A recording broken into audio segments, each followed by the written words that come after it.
안녕하세요. 콤비치과 황용인 원장입니다. 오늘은 잇몸 퇴축에 대해서 좀 말씀을 드리려고 합니다. 그래서 오늘의 그 주제에 맞게 잇몸 퇴축의 원인과 그리고 거기에 대한 해결 방법에 대해서 설명을 드릴 테니까 잘 보셨으면 좋겠습니다. 먼저 잇몸 퇴축의 원인에 대해서 말씀을 드리면은 잇몸은 잇몸 뼈가 있고요. 그리고 그 뼈를 피부처럼 덮고 있는 잇몸 조직이 있습니다. 즉 흔히 우리가 말하는 그 핑크색으로 되어 있는 그 말랑말랑한 그 살, 그걸 이제 잇몸이라고 하는데, 잇몸 뼈가 보통 염증에 의해서 뼈가 이렇게 녹기 시작을 하면은 뼈가 녹아서 내려간 만큼 아니면은 위에 잇몸 같은 경우는 올라간 만큼 잇몸이 따라서 움직이게 됩니다. 그래서 잇몸이 이렇게 뼈가 녹아서 내려가게 되면은 거기를 덮고 있는 피부 같은 잇몸 조직도 내려가게 되는데, 그렇게 됨으로써 이제 어떤 증상이 발생하느냐. 첫 번째로는 잇몸이 조금 내려갈 때는 치아 사이가 이렇게 벌어져 보이게 됩니다. 그래서 웃을 때 거기가 좀 벌어져서 좀 보기 싫을 수도 있고, 또 그 사이로 음식물 같은 게 껴서 조금 불편하실 수가 있습니다. 그리고 잇몸이 여기서 더 많이 내려가게 되면은 이제 치아 뿌리를 잡고 있는 잇몸뼈의 그 길이, 높이가 많이 얕아지기 때문에 그때부터는 치아가 흔들리게 됩니다. 그래서 흔히 이거를 풍치라고도 하고 잇몸 질환이라고 하는데, 이런 식으로 진행이 되게 됩니다. 그래서 환자분들께서 가장 많이 물어보시는 게, 원장님 그러면 이렇게 내려간 잇몸, 즉 어떤 분들은 이제 잇몸 사이, 치아 사이가 벌어졌으니까 보기 싫으니까 원장님 거기 다시 잇몸을 올려가지고 벌어진 데를 메꿀 수가 있을까요? 아니면 어떤 분들은 치아가 흔들리니까 원장님 잇몸뼈가 다시 올라가서 치아 뿌리를 더 많이 덮어서 안 흔들리게 할 수는 없을까, 이렇게 물어보시는데, 죄송하게도 잇몸은 한 번 내려가면은 다시 올라올 수가 없습니다. 뭐 예전에는 뭐 치조골 이식, 잇몸뼈 이식을 해서 여러 가지 뼈 이식도 하고 여러 가지 방법을 썼지만, 그런 경우에는 잇몸 중에 어떤 특별하게 어떤 한 사이트, 한 부분이 움푹 들어가 있다던가 그런 특정한 경우에만 이제 뼈 이식을 통해 가지고 어느 정도 잇몸뼈의 회복이 되는데, 대부분 이제 이 영상에 관심이 있는 이 잇몸 퇴축에 관련된 환자분들 같은 경우에는 잇몸이 특정하게 뭔가 이렇게 골짜기처럼 V자로 이렇게 그 잇몸뼈가 녹는 게 아니라 전반적으로 수평적으로 잇몸뼈가 이렇게 내려가게 됩니다.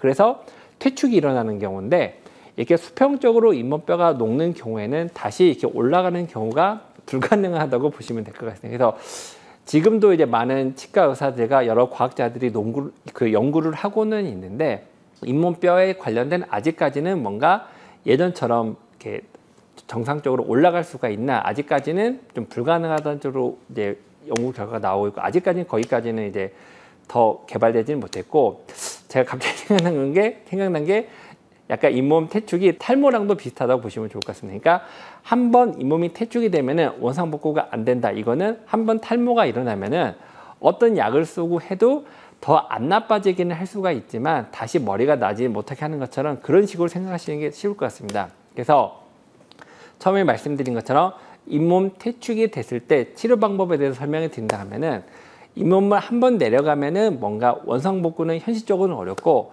그나마 뭐 잇몸 이식술이라고 해서 우리 그 이천장 안쪽에 있는 두꺼운 잇몸을 떼가지고 이렇게 잇몸을 이식하는 경우가 있는데, 이 경우도 처음에는 잠깐 잇몸이 높이가 유지가 되다가 결국은 시간이 되면은 거의 예전으로 돌아간다. 즉 냉정하게 말씀드리면 효과가 처음에는 좀 거의 뭐 100에 가깝게 있다가 점점 50, 30, 20 해서 결국은 0에 수렴한다, 이렇게 보시면 좋을 것 같습니다. 그래서 이 영상을 보시는 분들께 정확히 말씀을 드린다 하면은, 잇몸 퇴축은 명확한 확실하게 효과적인 치료 방법이 없기 때문에 잇몸 퇴축이 안 일어나는 쪽으로 치료를 생각하시는 게 가장 좋습니다. 즉 치료라기보다는 예방, 잇몸 퇴축이 안 일어나게끔, 즉 잇몸에 염증이 안 생기게끔 하는 예방이 가장 최선이고 유일한 치료 방법이라고 생각하시는 게 좋고, 이 치료 방법은 여러분도 잘 아시겠지만 정기적으로 스케일링 잘 받으시고, 그리고 밤에 잠잘 때 양치질 꼭 하고,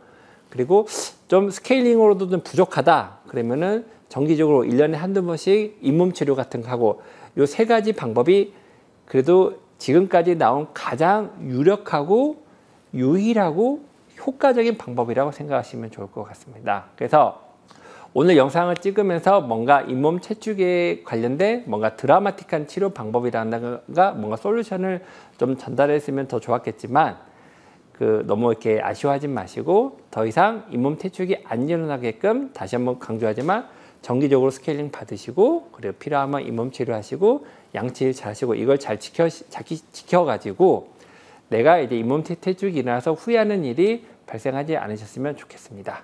감사합니다.